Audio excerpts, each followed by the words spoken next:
বেশি পিরিয়ডের জন্য আর অপারেশন করে ইউট্রাস বাদ দিতে হয় না। এবং কিছু মহিলা আছেন যারা জানেও না যে তাদের হেভি মেনস্ট্রুয়াল ব্লিডিং হচ্ছে।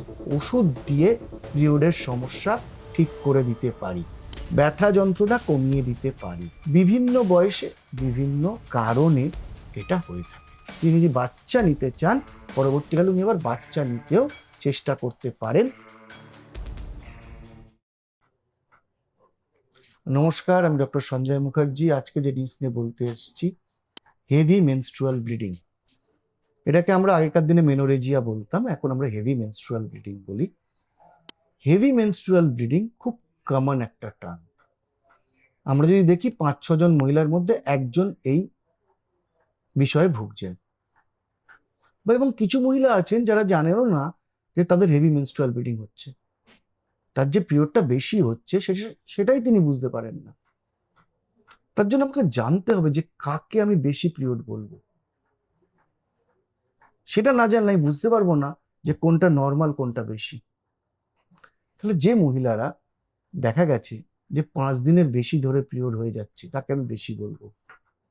যে মহিলাদের দিনে 3টের বেশি স্যানিটারি ন্যাপকিন চেঞ্জ করতে হচ্ছে, তাকে আমি বলবো বেশি পিরিয়ড হচ্ছে।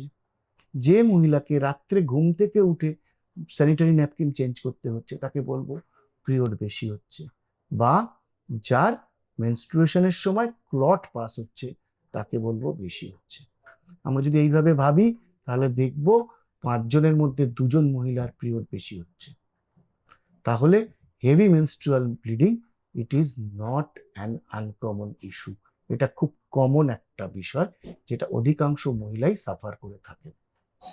বিভিন্ন বয়সে বিভিন্ন কারণে এটা হয়ে থাকে। অনেক সময় আমরা দেখি যে ছোট বয়সে পলিসিস্টিক ওভারি বা অ্যানোভুলেটরি ব্লিডিং যেটা হয়, যেটা 2 মাস 3 মাস পরে ব্লিডিংটা হলো, কিন্তু যখন হলো 14-15 দিন ধরে হতে থাকছে এবং খুব বেশি পিরিয়ড হচ্ছে। এটা একটা প্যাটার্ন।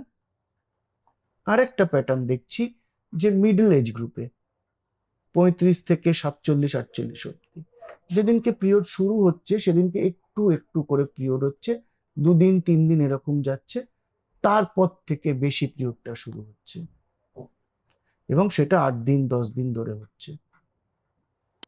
এটা ইউজুয়ালি অ্যাডিনোমায়োসিসের জন্য এই ফিচারটা হয়। তাহলে একটা গেল অ্যানোভুলেটরি সাইকেল, যেটা একটু কম বয়সের দিকে বেশি হয়, আর একটা হলো অ্যাডিনোমাইটিক ইউট্রাসের জন্য বেশি ব্লিডিং হয়।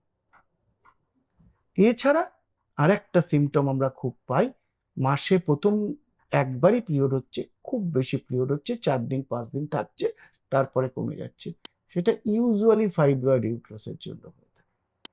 তাহলে সিমটম দেখেই কিন্তু আমরা অনেকটা ডায়াগনোসিস করে নিই, কিন্তু কিছু ক্ষেত্রে আমাদেরকে আলট্রাসোনোগ্রাফির সাহায্যে ডায়াগনোসিসটাকে কনফার্ম করতে হয়। তবে একটাই সুখের কথা, আজকের দিনে বেশি পিরিয়ডের জন্য আর অপারেশন করে ইউট্রাস বাদ দিতে হয় না। এখন আমাদের হাতে এতগুলো ওষুধ এসে গেছে যে ওষুধের সাহায্যে আমরা জরায়ুকে না বাদ দিয়েই শুধু ওষুধ খাইয়ে মহিলাদের পিরিয়ড কন্ট্রোলে রাখতে পারি, ব্যথা যন্ত্রণা কমিয়ে দিতে পারি। এবং পরবর্তীকালে যদি তার ফ্যামিলি কমপ্লিট না হয়, তিনি যদি বাচ্চা নিতে চান, পরবর্তীকালে উনি আবার বাচ্চা নিতেও চেষ্টা করতে পারেন, সেই জায়গায় ওষুধের সাহায্যে নিয়ে যেতে পারি। এখনকার দিনে আমি একটাই কথা বলি, সেটা হচ্ছে ক্যান্সার ছাড়া জরায়ু কেটে বাদ দেওয়া খুব রেয়ার হয়ে গেছে। এখন অপারেশনের প্রায় দরকার হয় না বললেই চলে। আমরা অধিকাংশ ক্ষেত্রেই ওষুধ দিয়ে পিরিয়ডের সমস্যা ঠিক করে দিতে পারি।